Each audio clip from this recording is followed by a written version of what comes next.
Hi dear, சிம்பிளாக ஒரு பிற்கங்காய் கூட்டு எப்படி பண்ணுறதுன்னு பார்க்கலாமா. நான் முதல்ல பருப்பு எடுத்து நல்லா வாஷ் பண்ணிவிட்டு 15 நிமிஷம் ஊற வச்சுட்டு குக்கரை ஆன் பண்ணி வச்சுட்டேன்.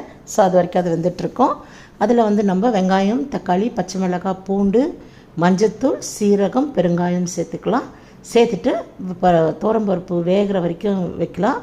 நான் இதில் கொஞ்சம் காரத்துக்கு ஒரு 1/2 டேபிள் ஸ்பூன் குழம்பு மிளகாத்தூள் சேர்த்துக்கிறேன். அதுக்கப்புறம் அது 4 விசில் வர வரைக்கும் நம்ம வெயிட் பண்ணுவோம்.